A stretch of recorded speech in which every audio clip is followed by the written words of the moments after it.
Sarah Martinez had never imagined that her journey to Afghanistan would begin with a nickname that stung more than any physical wound she could receive. At 23, she had enlisted in the Army with dreams of serving her country. But those dreams had quickly transformed into a reality where she was known simply as Cargo Girl to most of the soldiers in Bravo Company. The nickname wasn't meant to be cruel, though it felt that way every time someone used it. Sarah worked in logistics, ensuring that supplies, ammunition, food, and medical equipment reached the forward operating bases scattered across the volatile Helmand province. Her days began before dawn and ended long after sunset, loading and unloading trucks, organizing supply runs, and making sure that the men and women on the front lines had everything they needed to stay alive and complete their missions.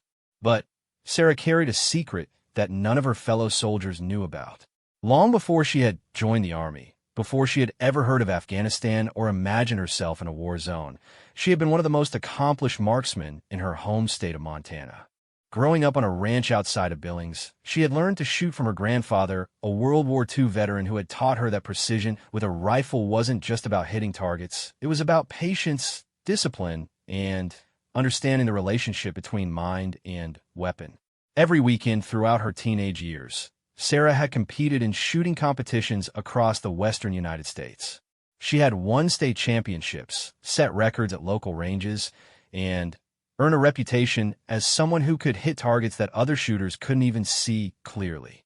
Her bedroom wall had been covered with ribbons and trophies, evidence of a skill that seemed almost supernatural to those who witnessed it. When she had decided to enlist, Sarah had initially hoped to become a designated marksman or even a sniper. She had scored perfectly on her marksmanship tests during basic training, impressing her drill sergeants with her natural ability and technical knowledge. But the needs of the Army had led her to logistics instead, and she had accepted the assignment without complaint, telling herself that serving her country in any capacity was an honor. The irony wasn't lost on her that while she spent her days delivering ammunition to snipers and marksmen throughout the region, none of them knew that she could likely outshoot most of them. She had decided early in her deployment to keep her shooting background to herself. The military was still adapting to women in combat roles, and Sarah didn't want to be seen as someone who was trying to prove herself or take opportunities away from her male counterparts. So she became known as Cargo Girl, the reliable logistics specialist who never complained about the dangerous supply runs, who volunteered for the most challenging assignments, and who somehow always managed to get critical supplies to where they needed to be, regardless of the risks involved. Her typical day began at 4 in the morning in the small forward operating base, known as Chapman Station. The base was little more than a collection of concrete barriers, temporary buildings, and guard towers positioned in a valley that provided strategic access to several mountain passes used by Taliban fighters.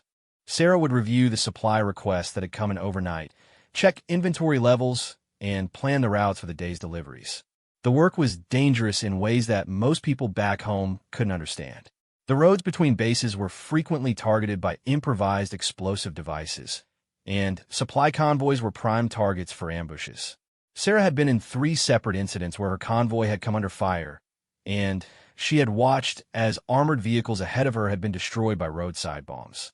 Each time, she had continued with her mission, delivering the supplies that could mean the difference between life and death for soldiers in remote positions. Staff Sergeant Mike Rodriguez was the logistics team leader, and he had quickly recognized Sarah's competence and dedication. Rodriguez was a 15-year Army veteran who had served multiple deployments in Iraq and Afghanistan, and he appreciated soldiers who did their jobs without drama or complaint. Sarah had earned his respect within her first month at Chapman Station, and he had begun giving her increasingly important assignments. The relationship between Sarah and the combat soldiers at Chapman Station was complex. They respected her work and reliability, but there was always an underlying tension that came from the fact that she wasn't considered a real soldier by some of the infantry troops. She hadn't gone through the same training they had, she didn't carry the same weapons, and she wasn't officially designated as a combat soldier, even though her job frequently put her in dangerous situations. Corporal James Wilson was one of the few soldiers who had made an effort to get to know Sarah beyond her job title. Wilson was a 25-year-old machine gunner from Alabama who had been impressed by Sarah's calm professionalism during a supply run that had come under fire near the Pakistani border. While other soldiers in the convoy had been visibly shaken by the experience, Sarah had continued performing her duties as if nothing unusual had happened. During their off-duty hours, Wilson and Sarah had developed a friendship based on their shared love of outdoor activities and their similar small-town backgrounds. Wilson would often join Sarah for her evening runs around the perimeter of the base, and they would talk about their families, their plans after their deployments, and their observations about military life. It was during one of these conversations that Sarah had come closest to revealing her shooting background. Wilson had been complaining about the performance of some of the base's designated marksmen, describing how they had failed to engage targets effectively during a recent patrol. Sarah had listened to his frustrations and had been tempted to offer her own perspective, but she had ultimately decided to keep her experiences to herself. The routine at Chapman Station was disrupted every few weeks by larger military operations that required coordinated efforts from multiple bases. During these operations, Sarah's job became even more critical, as she was responsible for ensuring that forward positions had adequate supplies to sustain extended engagements with enemy forces. These operations often lasted several days and required Sarah to work with minimal sleep while managing complex logistics under combat conditions. One such operation, designated Operation Iron Shield, was planned for early October. Intelligence reports had indicated that a high-value Taliban commander was operating in the mountainous region north of Chapman Station, and a coordinated effort involving several Army units and Afghan National Army forces was being organized to capture or eliminate the target.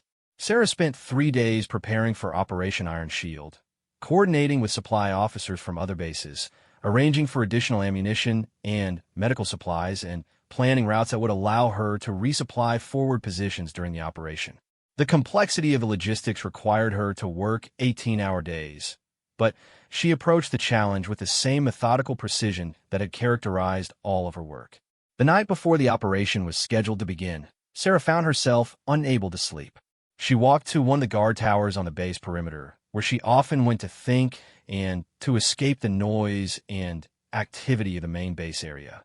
The tower was manned by Private First Class David Chun, a 19-year-old soldier from California who had arrived at Chapman Station only 6 weeks earlier.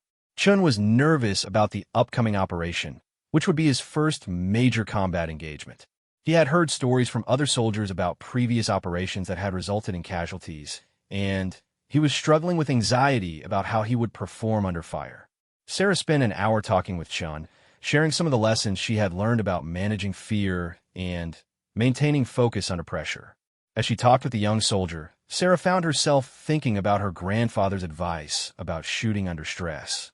He had taught her that the key to accuracy under pressure wasn't just technical skill, but mental discipline and the ability to remain calm when everything around you is chaotic. She realized that the same principles applied to all aspects of military service, and she found herself wishing that she could share more of her background with her fellow soldiers. The conversation with Chun reminded Sarah of why she had enlisted in the first place. It wasn't about recognition or advancement. It was about serving alongside people like Chun and doing whatever was necessary to help them succeed and return home safely. As she walked back to her quarters that night, Sarah made a decision that would prove to be crucial in the days ahead. She decided that if the opportunity ever arose where her shooting skills could help her fellow soldiers, she would act regardless of what anyone else might think about her role or her qualifications. She had spent months being cargo girl, the reliable logistics specialist who stayed in her lane and did her job without calling attention to herself. But if the time came when her unit needed every available skill to survive, Sarah was prepared to step outside of her assigned role. The next morning, Operation Iron Shield began with a pre-dawn briefing attended by all personnel who would be involved in the mission. Sarah listened as Captain Johnson outlined the operational plan, the expected enemy positions, and the timeline for the various phases of the operation. Her role would be to establish a forward supply point approximately 5 miles north of Chapman Station and to maintain communication with the various units participating in the operation. As she prepared her equipment and loaded her vehicle that morning, Sarah included one item that wasn't on her official equipment list. Hidden in her personal gear was a letter from her grandfather that she had carried with her throughout her deployment. The letter contained advice about shooting, about military service, and about the importance of being ready to act when others were counting on you.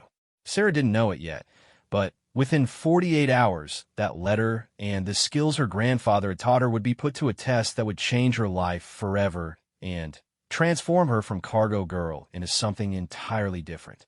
The quiet logistics specialist who had spent months in the background was about to become the most important soldier in her unit, and the shot that would save her fellow soldiers was already waiting for her in the mountains ahead. Operation Iron Shield began at dawn with a convoy of 12 vehicles leaving Chapman Station in 3 separate groups. Sarah was assigned to the second group, which included 2 Humvees carrying infantry soldiers and 1 heavily armored supply truck that she would be driving to the forward supply point. The route would take them through some of the most dangerous terrain in Helmand Province, following mountain roads that had been the site of numerous Taliban attacks over the previous months. The landscape they drove through was both beautiful and terrifying. Towering mountains rose on either side of the narrow road, their slopes covered with loose rocks and sparse vegetation that provided countless hiding places for enemy fighters. The road itself had been carved into the mountainside decades earlier and was barely wide enough for 2 vehicles to pass. One mistake, one moment of inattention, could send a vehicle tumbling hundreds of feet into the valleys below. Sarah had driven this route 4 times before, but never as part of such a large operation.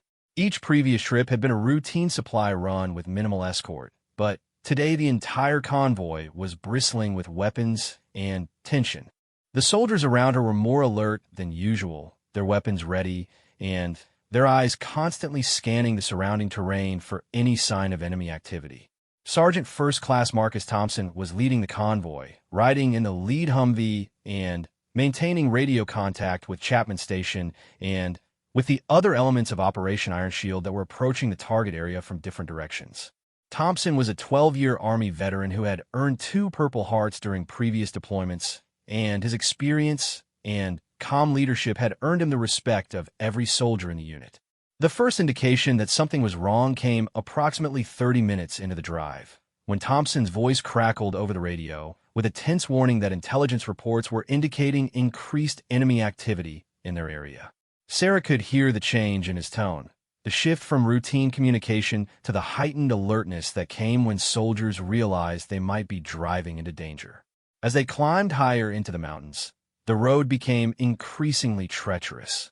Sarah had to downshift frequently to maintain control of her heavy supply truck, and several times she felt the rear wheels lose traction on the loose gravel that covered portions of the road. The altitude was beginning to affect some of the soldiers, and she could hear radio chatter about concerns regarding the amount of time they were spending in the open on such an exposed route. The convoy stopped 3 times during the first hour to check their position and to coordinate with other elements of the operation. During each stop, Sarah observed the increasing tension among the infantry soldiers. They were professionals who had been in combat before, but there was something about this particular mission that had everyone on edge. Perhaps it was the intelligence reports about increased enemy activity, or perhaps it was simply the feeling that they were being watched as they made their way through terrain that heavily favored anyone who might want to ambush them. Corporal Wilson approached Sarah during the second stop, ostensibly to check on her supplies, but actually to share his growing concerns about the mission. He had been monitoring radio traffic from other elements of the operation, and several units had reported contact with enemy forces. Nothing major yet, but enough to suggest that the Taliban were aware of the operation and were positioning themselves to respond. Wilson also shared something that made Sarah's stomach tighten with worry. The intelligence reports that had triggered Operation Iron Shield were beginning to seem less reliable than originally thought. The high-value target they were pursuing might have already left the area, which meant that they could be driving into a trap without the potential reward of capturing or eliminating an important enemy leader. Despite these concerns, the convoy continued toward their objective. Sarah's job remained the same regardless of the changing tactical situation. She needed to establish her forward supply point and be ready to resupply the various units participating in the operation. Her supplies included extra ammunition, medical equipment, food, water, and communication gear that could prove critical if the operation extended longer than originally planned. The terrain continued to become more challenging as they climbed higher. The road narrowed further, and there were stretches where the convoy had to move in single file with vehicles separated by significant distances to reduce the risk of multiple casualties if they encountered an improvised explosive device. Sarah found herself driving alone for long stretches, with the nearest friendly forces hundreds of yards ahead and behind her. It was during one of these isolated stretches that Sarah first noticed the feeling that they were being observed. It was nothing she could point to specifically, no movement or sound that she could identify, but her instincts told her that eyes were watching their convoy from somewhere in the surrounding mountains. She had learned to trust these instincts during her previous deployments, and she began paying extra attention to her surroundings while continuing to focus on the demanding task of driving her heavy vehicle on the treacherous road. The convoy reached their initial objective, a small valley that would serve as the base for the forward supply point, without incident. Sarah immediately began the process of establishing her supply depot, unloading equipment, and organizing materials so that they could be quickly distributed to units that needed them. The work was physically demanding, especially at the high altitude, but Sarah attacked it with her usual methodical efficiency. While she worked, the infantry soldiers established a defensive perimeter around the supply point. They seemed more relaxed now that they were no longer exposed on the narrow mountain road, but Sarah noticed that their relaxation was tempered by continued vigilance. Several soldiers commented that the area felt too quiet, that there should be more signs of normal civilian activity in a valley that was known to be inhabited by local farmers and herders. Staff Sergeant Rodriguez arrived with the third group of vehicles approximately 2 hours after Sarah had established the supply point. He brought additional supplies and an update on the overall operation that was both encouraging and concerning. The good news was that one element of the operation had successfully engaged and eliminated several Taliban fighters who had been manning a checkpoint on one of the access routes to the target area. The bad news was that other elements had encountered more resistance than expected, and there were indications that the enemy was organizing a coordinated response to the operation. Rodriguez also brought new orders for Sarah. Instead of remaining at the forward supply point as originally planned, she would be accompanying a patrol that was being organized to investigate reports of enemy activity on the eastern approach to the target area. Her role would be to provide immediate resupply support to the patrol if they encountered sustained combat, and to serve as a communication link back to the main supply point. The patrol would consist of 12 soldiers led by Sergeant Thompson, and it would be moving on foot through terrain that was too rough for vehicles. Sarah would be carrying additional ammunition, medical supplies, and communication equipment, adding significantly to the weight of her normal combat load. She would also be carrying her M4 carbine, the standard infantry weapon, though she had never expected to use in combat. As she prepared for the patrol, Sarah found herself thinking about her shooting background for the first time in months. The M4 was a very different weapon from the precision rifle she had used in competition, but the fundamental principles were the same. Breathing control, sight alignment, trigger squeeze, and follow-through were universal concepts that applied to any firearm. She realized that despite months of focusing on logistics, her muscle memory and technical knowledge were still intact. The patrol began just after midday, with the soldiers moving in a staggered formation that allowed them to provide mutual support while reducing their vulnerability to enemy fire. Sarah was positioned near the center of the formation, close enough to Sergeant Thompson to receive orders quickly, but protected by soldiers with more combat experience. The weight of her equipment was considerable, but her physical conditioning from months of manual labor and regular exercise allowed her to keep pace with the infantry soldiers. The terrain they moved through was unlike anything Sarah had experienced during her previous assignments. They were following game trails and dry creek beds through mountainous country that rose to over 8,000 feet above sea level. The paths were often steep and rocky, requiring careful foot placement to avoid injury, and there were numerous places where a careless step could result in a dangerous fall. As they moved deeper into the mountains, the patrol began finding evidence of recent enemy activity. They discovered several positions where Taliban fighters had established temporary camps, complete with fighting positions that provided excellent views of the surrounding area. The camps appeared to have been abandoned recently, possibly within the last 24 hours, which suggested that the enemy was aware of the operation and was repositioning in response. Sergeant Thompson made the decision to continue the patrol despite the evidence of enemy presence. His orders were to investigate the eastern approach to the target area, and the fact that they were finding signs of enemy activity indicated that their mission was important. He did, however, call in a report to the main command element and request that additional support be made available if needed. Sarah was struck by the professional competence of the soldiers around her as they continued the patrol. They moved with practiced efficiency, communicating through hand signals when possible, and maintaining the kind of situational awareness that could only come from extensive training and combat experience. She felt privileged to be working alongside them, even though she was clearly the least experienced member of the patrol when it came to infantry tactics.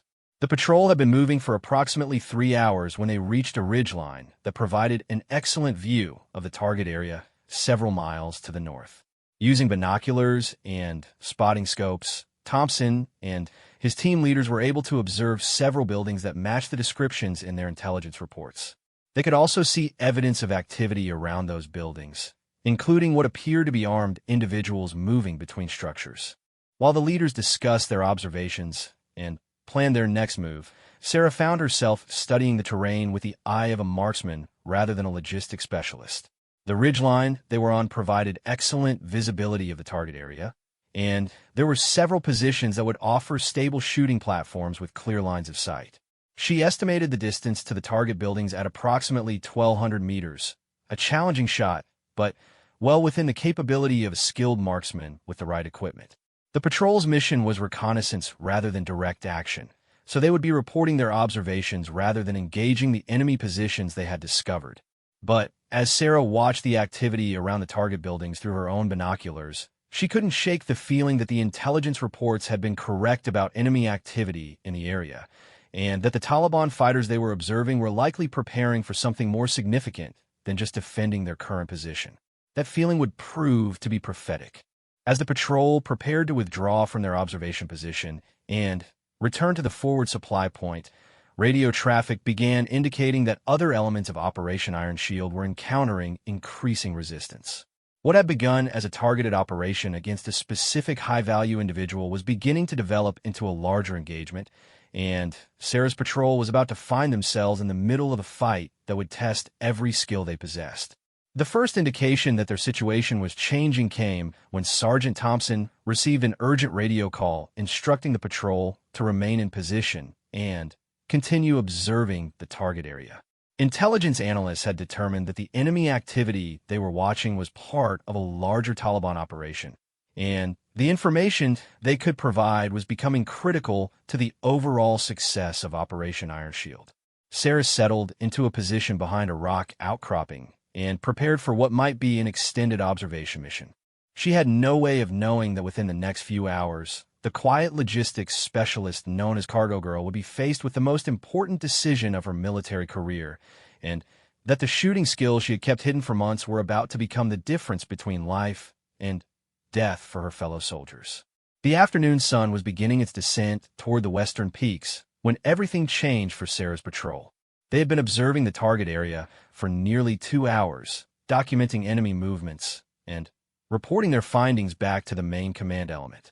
The intelligence they were gathering was proving valuable, but Sarah could sense growing tension in Sergeant Thompson's voice as he received increasingly urgent radio communications. The broader Operation Iron Shield was not proceeding as planned. 3 separate elements had encountered heavier resistance than expected, and there were indications that the Taliban had been anticipating the operation and had prepared a coordinated response. Instead of finding an isolated high-value target with minimal security, the various patrol elements were discovering that they were facing a well-organized enemy force that had been waiting for them. Sarah was monitoring radio traffic through her headset while maintaining watch on the target buildings below, when she heard the transmission that made her blood run cold. Another patrol, designated Bravo 24, had been ambushed approximately 2 miles south of their position and was requesting immediate assistance.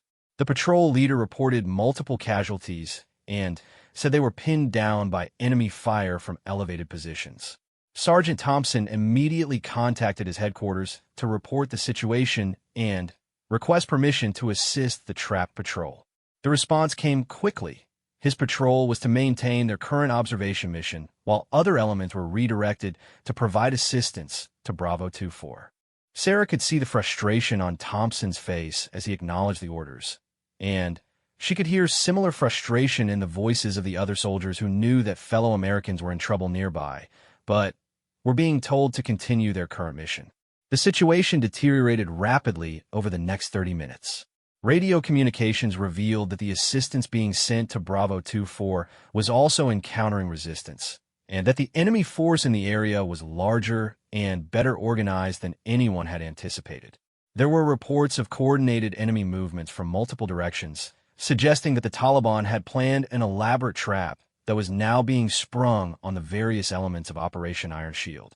Sarah found herself paying less attention to the target buildings they had been assigned to observe, and more attention to the radio traffic that was painting an increasingly desperate picture. Bravo 24 was still pinned down and had taken additional casualties. The quick reaction force that had been sent to assist them had also come under fire and was making slow progress toward the trapped patrol.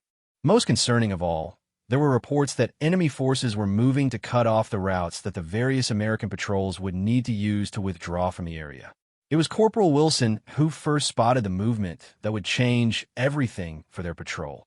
He was using binoculars to scan the terrain to the south, in the direction of the embattled Bravo 24, when he observed a group of approximately 15 armed men moving rapidly along a ridgeline that would allow them to establish positions overlooking the main withdrawal route. Wilson immediately reported his observation to Sergeant Thompson, who confirmed the sighting and realized that enemy forces were attempting to establish positions that would trap multiple American patrols in the mountains. Thompson made a decision that probably saved the lives of every member of his patrol.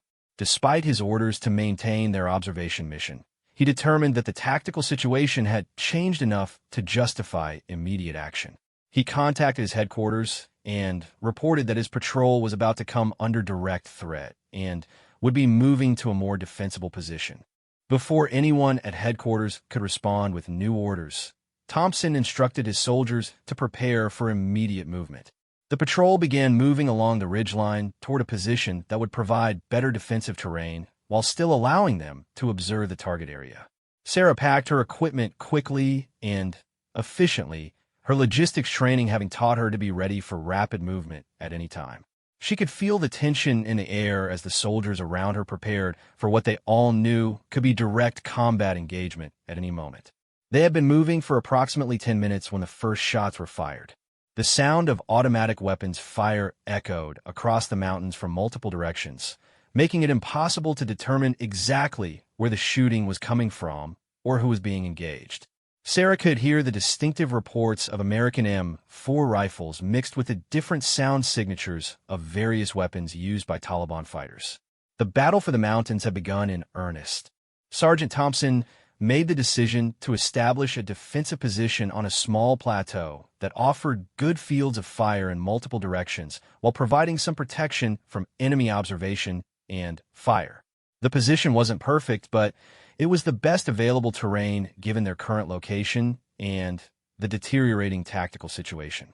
Sarah found herself assigned to a position near the center of the defensive perimeter, where she could support the soldiers on the perimeter while remaining in communication with headquarters. The radio traffic was becoming increasingly chaotic as multiple patrols reported contact with enemy forces. Bravo 24 was still pinned down and was now reporting that they were running low on ammunition. The quick reaction force sent to assist them had also become decisively engaged and was unable to continue moving toward the trapped patrol. Most disturbing of all, There were now reports that enemy forces had been observed on several of the routes that would normally be used for helicopter medical evacuation, raising the possibility that wounded soldiers might not be able to receive the urgent medical care they needed. Sarah was monitoring communications and checking her equipment when she heard Wilson call out a warning from his position on the eastern edge of the perimeter. He had spotted movement on a ridgeline approximately 800 meters away, and as Sarah looked through her binoculars in the direction he was indicating, she could see armed figures taking positions that would allow them to fire down on their defensive position. Thompson immediately began organizing his soldiers to respond to this new threat. The patrol was equipped with M4 carbines and one M240 machine gun, adequate firepower for most situations, but potentially insufficient if they found themselves outnumbered by a well-positioned enemy force. Thompson assigned Wilson to the machine gun position and distributed the other soldiers around the perimeter to provide the best possible coverage of all potential approaches to their position. The first enemy shots directed at their position came just as Sarah was completing her check of the medical supplies she was carrying for the patrol. The distinctive crack of AK-47 rounds passing overhead was unmistakable, and within seconds the entire patrol was returning fire toward the enemy positions on the distant ridgeline. Sarah pressed herself against the rocky outcropping she was using for cover and tried to spot the enemy muzzle flashes that would indicate the locations she should be most concerned about. The firefight continued for nearly 20 minutes, with both sides exchanging fire, but neither able to gain a decisive advantage. The enemy had the benefit of elevated positions and superior numbers, but Thompson's patrol had better training and more accurate weapons. Sarah could see that several of the enemy fighters had been hit, but they continued to maintain their positions and keep up a steady rate of fire that prevented Thompson's soldiers from maneuvering. It was during a brief lull in the fighting that Sarah made an observation that would change everything. While scanning the enemy positions through her binoculars, she noticed something that the other soldiers had missed because they were focused on the immediate threats to their position. On a ridgeline approximately 1,200 meters to the north, she could see additional enemy fighters moving into positions that would allow them to fire down on Bravo 24's location. More importantly, she could see that one of those enemy fighters was carrying what appeared to be a heavy machine gun or possibly a rocket-propelled grenade launcher. If that weapon was successfully employed against Bravo 24's position, the already desperate situation of the trap patrol would become hopeless. Sarah realized that she was probably the only person in a position to observe this threat because of her location and the specific angle from which she was viewing the terrain. She immediately reported her observation to Sergeant Thompson, who confirmed her sighting and tried to contact headquarters to report the new threat to Bravo 24. However, radio communications were becoming increasingly difficult due to the mountainous terrain and the volume of radio traffic from the various engagements taking place throughout the area. Thompson was unable to establish clear communication with either his headquarters or with Bravo 24 directly. Sarah continued to observe the enemy position through her binoculars and realized that the situation was becoming critical. The enemy fighter with a heavy weapon had reached a position where he would soon have a clear line of sight to Bravo 24's location. Based on the radio traffic she had been monitoring, she knew that the trap patrol had already taken casualties and was running low on ammunition. A direct hit from a rocket-propelled grenade or sustained fire from a heavy machine gun could eliminate the entire patrol. She found herself facing a decision that would have been unthinkable just hours earlier. Sarah was a logistics specialist, not a designated marksman or sniper. Her job was to support the patrol by providing supplies and communications, not to engage in direct combat with enemy forces at long range. She had never fired her M4 carbine in combat, and the target she was contemplating was at the extreme range for that weapon system. But Sarah also knew something that none of her fellow soldiers knew. She had the skills necessary to make an extremely difficult shot under combat conditions. Her years of competitive shooting and the lessons her grandfather had taught her about precision marksmanship had prepared her for exactly this type of challenge. The question was whether she had the courage to step outside her assigned role and attempt something that could save the lives of soldiers she had never met. As she watched the enemy fighter continue to move toward his firing position, Sarah made the decision that would define the rest of her military career. She turned to Sergeant Thompson, who was coordinating fire with Wilson on the machine gun, and told him what she intended to do. Thompson looked at her with surprise and asked if she was qualified to attempt such a shot. Sarah's response was simple. She told him that she could make the shot and that if she didn't try, Bravo 2-4 was going to die. Thompson looked at the situation, considered the alternatives available to him, and made a command decision that probably saved multiple American lives. He told Sarah to take the shot, and he assigned 2 soldiers to provide covering fire to protect her position while she attempted what everyone understood would be one of the most difficult shots any of them had ever seen attempted under combat conditions. Sarah checked her M4 carbine quickly and efficiently, verifying that her optics were properly zeroed and that her weapon was functioning correctly. She found a stable firing position using a rock formation that provided both support for her weapon and protection from enemy fire. She estimated the range to the target at approximately 1,200 meters, nearly 4 times the effective range normally expected for her weapon system. As she settled into her firing position, Sarah found herself drawing on every lesson her grandfather had taught her about shooting under pressure. She controlled her breathing, found her natural point of aim, and began the careful process of sight alignment that would be critical for success at such extreme range. Around her, the battle continued with Wilson's machine gun providing covering fire and the other soldiers of the patrol maintaining their defensive positions. The shot that would transform Sarah from cargo girl into something entirely different was only moments away, and with it would come a reputation that would follow her for the rest of her military career. But first, she had to make an impossible shot under combat conditions, with the lives of soldiers she had never met hanging in the balance. Time seemed to slow as Sarah settled into her firing position behind the rocky outcropping.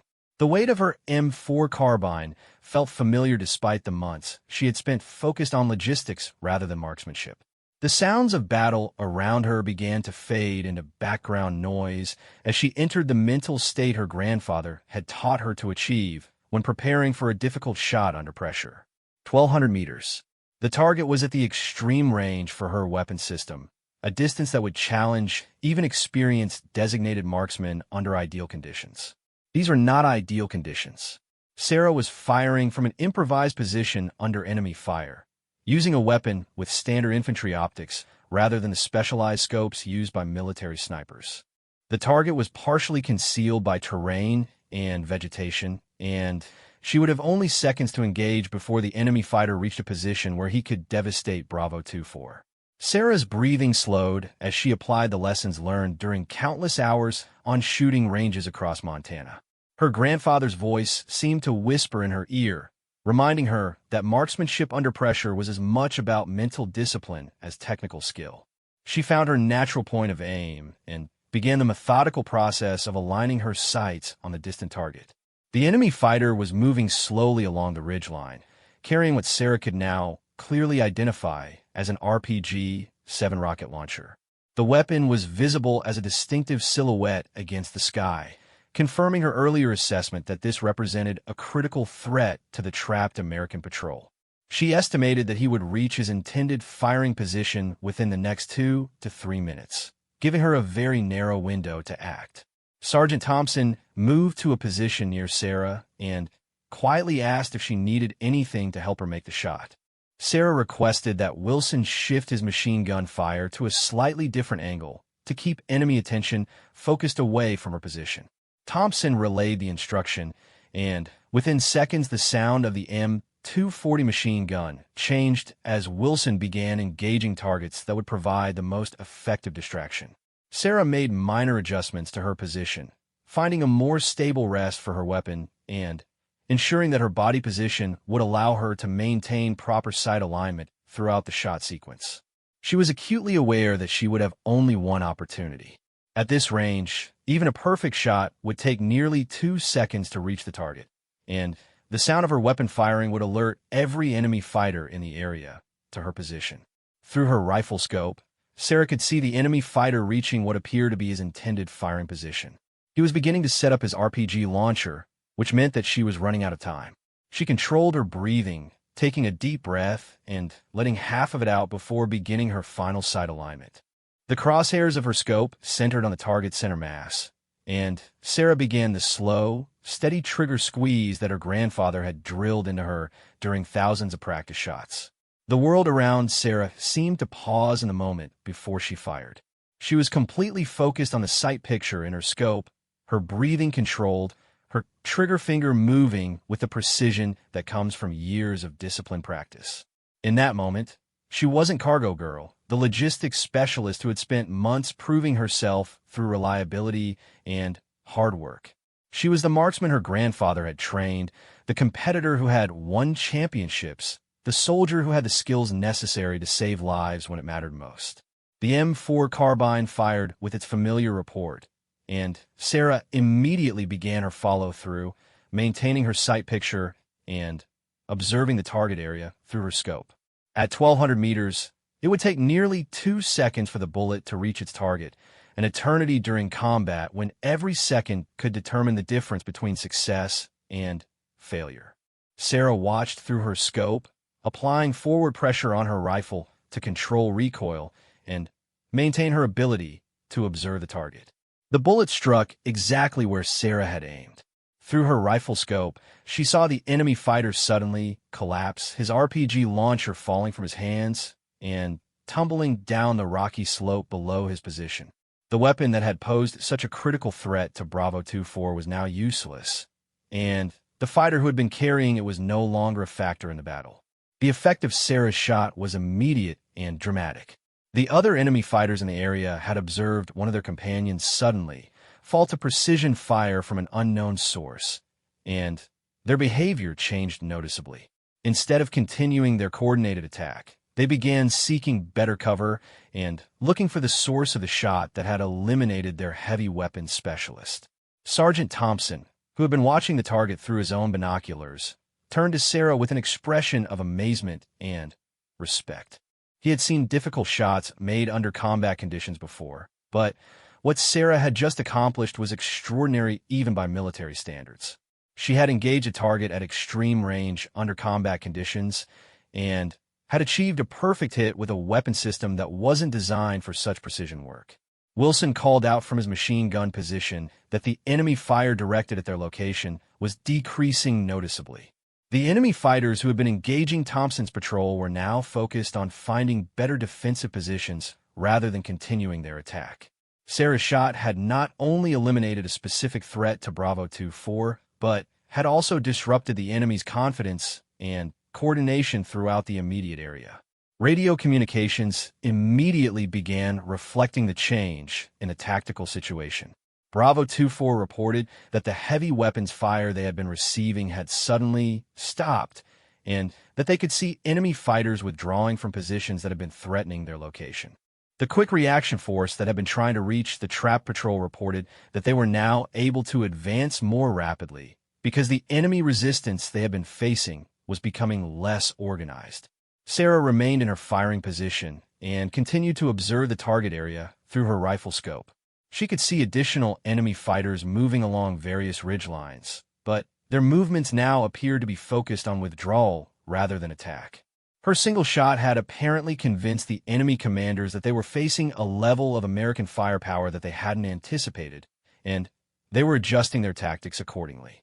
Thompson received radio communications instructing his patrol to maintain their current position and continue observing while other elements of Operation Iron Shield repositioned to take advantage of the changing tactical situation.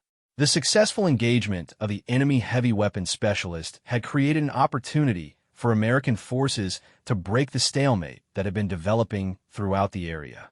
Over the next hour, Sarah watched through her scope as the tactical situation continued to evolve in favor of the American forces. Bravo 2-4 was able to withdraw from their trap position under cover provided by the Quick Reaction Force. Medical evacuation helicopters were able to land and remove wounded soldiers without coming under the heavy weapons fire that had previously made such operations impossible. The coordinated enemy resistance that had threatened to turn Operation Iron Shield into a disaster was beginning to collapse.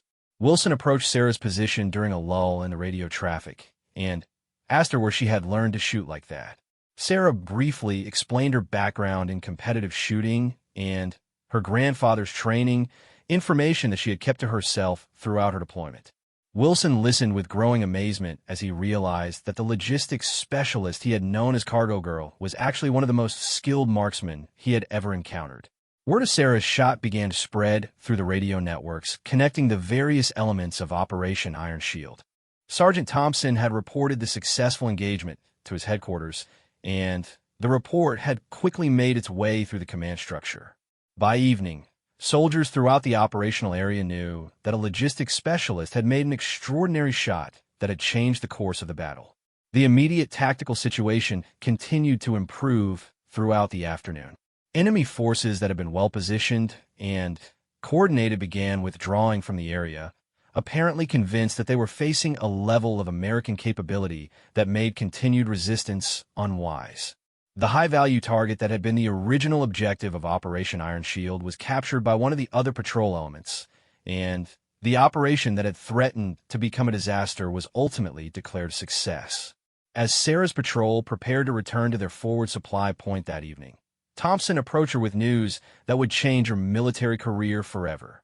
He had received radio communications indicating that her actions during the day had been noted at the highest levels of command, and that there would likely be consequences in terms of both recognition and potential changes to her military occupational specialty. The return journey to Chapman Station was unlike any previous convoy Sarah had experienced. Instead of being known as Cargo Girl, the reliable logistics specialist who stayed in the background, she was now the soldier who had made one of the most remarkable shots in recent military history. Fellow soldiers who had previously seen her as support personnel now looked at her with the respect reserved for proven combat veterans. But perhaps the most important change was in Sarah herself. For months, she had defined her military service in terms of the logistics mission she had been assigned, taking pride in her reliability and competence while keeping her other skills in the background. The events of the day had shown her that military service sometimes required stepping outside of assigned roles and applying whatever skills were necessary to accomplish the mission and protect fellow soldiers.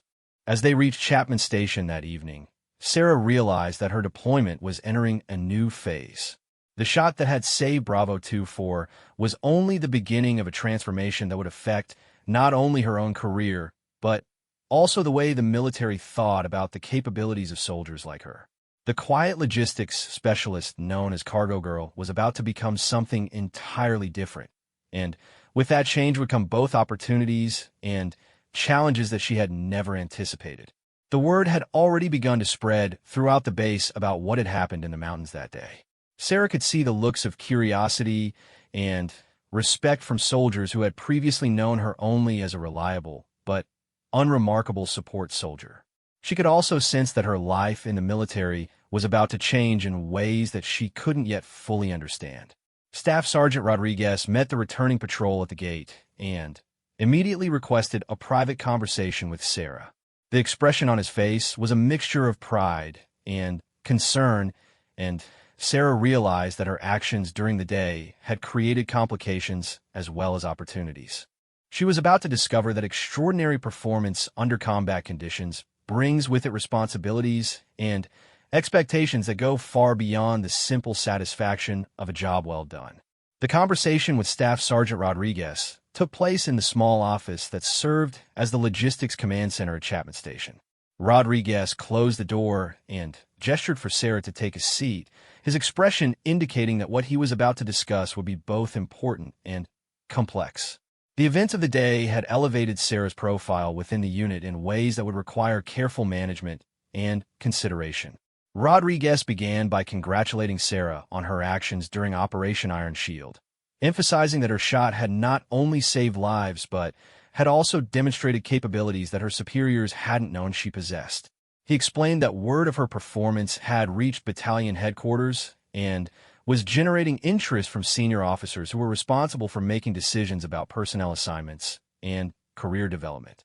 The immediate question facing Rodriguez and his superiors was how to properly recognize Sarah's actions while also addressing the fact that she had operated outside of her assigned role as a logistics specialist. Military regulations and doctrine provided clear guidelines for most situations, but Sarah's case was unusual enough to require careful consideration and possibly some creative thinking. Rodriguez explained that there were several options being discussed at higher levels of command. Sarah could be recommended for a commendation or medal recognizing her actions during the operation. She could also be considered for reassignment to a role that would make better use of her demonstrated marksmanship skills, possibly as a designated marksman or even as a candidate for sniper training. Each option carried different implications for her career and for the unit's operational capabilities. What Rodriguez didn't immediately mention was that Sarah's actions had also created some controversy within the command structure. Some senior officers were concerned about the precedent of support personnel taking independent action that went beyond their assigned roles.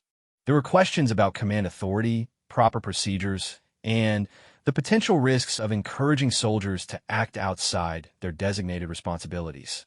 Sarah listened to Rodriguez's explanation with growing understanding of the complexity of her situation. She had acted instinctively to save lives and to support her fellow soldiers, but her actions had implications that extended beyond the immediate tactical situation. The military operated according to established procedures and chains of command, and her success didn't automatically resolve concerns about the proper way to handle similar situations in the future. Over the following days, Sarah found that her daily routine at Chapman Station had changed significantly. She continued to perform her logistics duties, but now she was also being asked to participate in meetings and briefings that were normally attended only by infantry soldiers and designated marksmen. Her input was being sought on tactical questions related to long-range precision fire, and she was being asked to provide training and advice to other soldiers who wanted to improve their marksmanship skills. The transformation in how other soldiers viewed Sarah was perhaps the most noticeable change in her situation. Corporals and sergeants who had previously seen her as a competent but unremarkable support soldier now sought her opinions on tactical matters and approached her with a level of respect that had previously been reserved for proven combat veterans. The nickname Cargo Girl disappeared almost overnight, replaced by acknowledgments of her demonstrated capabilities and potential.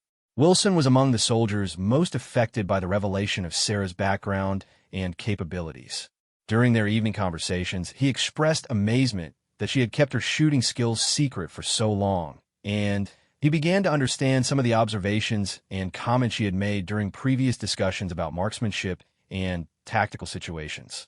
He also became one of her strongest advocates for recognition and proper utilization of her skills. The formal recognition of Sarah's actions came in the form of a Bronze Star Medal with Combat V device, presented during a ceremony attended by soldiers from throughout the forward operating base. The citation accompanying the medal specifically mentioned her initiative in engaging an enemy heavy weapons specialist at extreme range under combat conditions, and it noted that her actions had directly contributed to the successful rescue of trapped American forces. More important than the medal, however, was the opportunity that accompanied the recognition.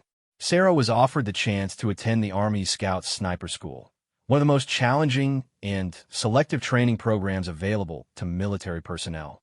Acceptance into the program would mean leaving her current assignment and spending several months in intensive training that would qualify her for assignment as a military sniper.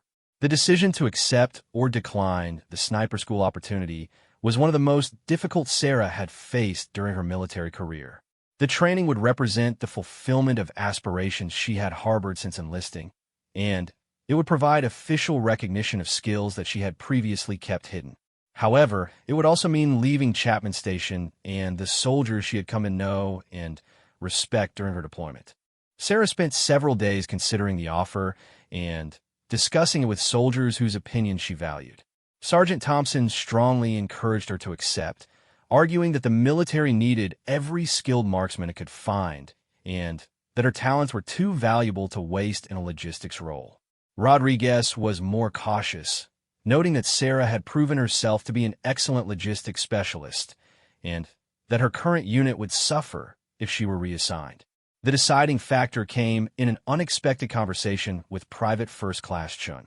The young soldier Sarah had counseled before Operation Iron Shield. Chen had been deeply affected by hearing about Sarah's actions during the operation, and he told her that knowing there were soldiers like her in the unit made him feel more confident about his own ability to serve effectively. He urged her to accept the sniper training, arguing that her example would inspire other soldiers to develop their own capabilities to the fullest extent possible. Sarah accepted the assignment to Scout Sniper School, but not before making a commitment that would define the remainder of her military career. She promised that regardless of her future assignments, she would always remember the lessons she had learned about the importance of supporting fellow soldiers and being ready to act when others were counting on her. The logistics specialist who had been known as Cargo Girl was becoming a sniper, but she was determined to remain the type of soldier who put mission accomplishment and the welfare of others ahead of personal recognition. The training at Scout Sniper School proved to be the most challenging experience of Sarah's military career. The physical demands were extreme, requiring levels of endurance and strength that pushed her to her absolute limits. The academic requirements were equally demanding, covering subjects ranging from ballistics and meteorology to camouflage and field craft. Most challenging of all were the psychological demands of training for a role that required the ability to make life and death decisions under extreme pressure. Sarah's performance during sniper training was exceptional in ways that surprised even the veteran instructors who had seen many talented marksmen pass through the program. Her fundamental shooting skills were obviously well developed, but what set her apart was her ability to apply those skills under the stress and pressure that characterized the training scenarios. The lessons her grandfather had taught her about mental discipline and performance under pressure proved to be as valuable as the technical marksmanship skills she had developed through competition. Perhaps more importantly, Sarah brought to the sniper program a perspective that was unique among her classmates. Her experience as a logistics specialist had given her insights into the broader operational environment that made her more effective in understanding how sniper operations fitted into larger military missions. She understood supply chains, communication networks, and the logistical requirements that supported combat operations in ways that purely combat-focused soldiers sometimes didn't. The culmination of Sarah's training came during a field exercise that required student snipers to operate independently for several days while accomplishing a series of increasingly difficult missions. Sarah was assigned to provide overwatch for a simulated convoy operation, a mission that required her to position herself where she could observe potential enemy positions while remaining undetected by opposing forces played by other soldiers. On the final day of the exercise, Sarah found herself in a situation that closely paralleled the circumstances of her first combat engagement. Student soldiers playing the role of a trap patrol were pinned down by simulated enemy fire, and Sarah was in position to provide long-range precision fire support that could change the tactical situation. The shot she was required to make was at a range of nearly 1,500 meters, even more challenging than the shot that had made her famous months earlier. Sarah's successful completion of the final exercise confirmed what her instructors had observed throughout the training program. She was not just a skilled marksman, but a soldier who could apply those skills effectively in complex tactical situations while maintaining the discipline and judgment necessary for independent operations. Her graduation from Scout Sniper School represented the completion of a transformation that had begun with her decision to step outside her assigned role during Operation Iron Shield. The assignment that followed Sniper School took Sarah to a different part of Afghanistan, where she joined a unit that specialized in long-range reconnaissance and precision engagement operations. Her new role was dramatically different from her previous assignment as a logistics specialist, but the fundamental principles that had guided her service remained the same. She was still focused on supporting her fellow soldiers and accomplishing missions that contributed to the overall success of American military operations. Sarah's reputation within the sniper community grew quickly as she demonstrated her capabilities during operational deployments. She was involved in numerous successful missions that disrupted enemy operations and protected American forces, and her performance earned her the respect of some of the most experienced snipers in the military. However, she never forgot the lessons she had learned as Cargo Girl, and she made it a point to maintain connections with the logistic soldiers who supported her operations. The broader impact of Sarah's transformation extended beyond her individual career and accomplishments. Her story became part of the institutional knowledge of the military, used in training programs and professional development courses to illustrate the importance of recognizing and developing the full potential of every soldier. The logistics specialist who had been underestimated because of her assigned role had demonstrated that exceptional capabilities could exist in unexpected places. Years later, after completing her military service and returning to civilian life, Sarah would reflect on the experience that had changed her life and career. The shot that had saved Bravo 2-4 had been important in itself, but the real significance lay in what it had represented about the potential that existed within every soldier to exceed expectations and contribute to missions in ways that went beyond their assigned roles. Sarah eventually returned to Montana, where she established a training program for military veterans who wanted to develop their marksmanship skills. She also became an advocate for programs that helped military personnel identify and develop capabilities that might not be obvious from their assigned occupational specialties. Her grandfather's influence was evident in everything she did, as she worked to pass on the lessons about precision, discipline, and service that had shaped her own career. The nickname Cargo Girl became part of military folklore, used not as a term of dismissal, but as a reminder that exceptional performance could come from unexpected sources. Sarah's story was told in professional military education courses and leadership training programs, illustrating the importance of looking beyond surface appearances to recognize the full potential of every soldier. The shot that had made Sarah famous lasted only seconds, but its impact continued to influence military thinking and personnel development for years afterward.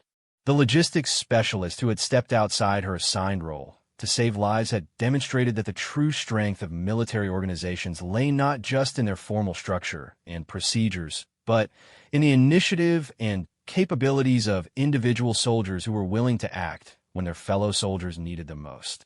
In the end, Sarah's transformation from cargo girl to sniper was about more than just recognition of her marksmanship skills. It was about the military's recognition that every soldier possessed potential that could contribute to mission success in ways that might not be immediately obvious. The quiet logistics specialist who had kept her capabilities hidden had become a symbol of the importance of developing and utilizing the full range of talents available within military organizations. The story of Cargo Girl had become the story of how one soldier's courage and skill under pressure had not only saved lives in the moment, but had also contributed to broader changes in how the military thought about talent development and the potential of every person who chose to serve their country.